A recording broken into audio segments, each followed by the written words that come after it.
بسم اللہ الرحمن الرحیم وَإِذَا مَرَضْتُ فَهُوَ يَشْفِينِ۔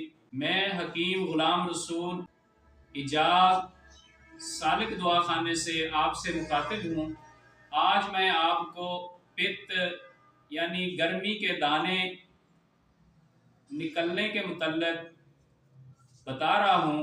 موسم گرما میں گرمی کی شدت سے ہمارے جسم پر چھوٹے چھوٹے دانے نکل آتے ہیں، جس کی وجہ سے ہمارے بدن پر سوئیاں سی چبھتی معلوم ہوتی ہیں، رات کو نیند نہیں آتی۔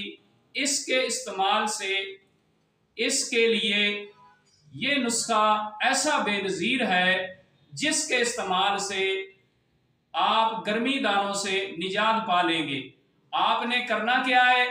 آپ نے کسی بھی اچھے پنسار سٹور سے اسرول 2 تولہ لینا ہے، فلفل سیاہ 2 تولہ، ہلدی 2 تولہ، پنیر ڈوڈی 2 تولہ اور کافور آپ نے آدھا تولہ لینا ہے۔ ان ساری چیزوں کو آپ نے بریک صفوف بنا لینا ہے اور ان کا استعمال آپ نے اس طرح کرنا ہے۔ 250 ملی گرام کے کیپسول بھر لیں۔ صبح دوپہر شام آپ نے ایک کیپسول دودھ کی لسی کے ساتھ استعمال کرنا ہے۔ آپ اس طرح اس کو استعمال کر لیں، انشاءاللہ بہت جلدی آپ گرمی دانوں سے نجات پا جائیں گے۔ اللہ تعالی ہم سب کا حامی و ناصر ہو۔ السلام علیکم۔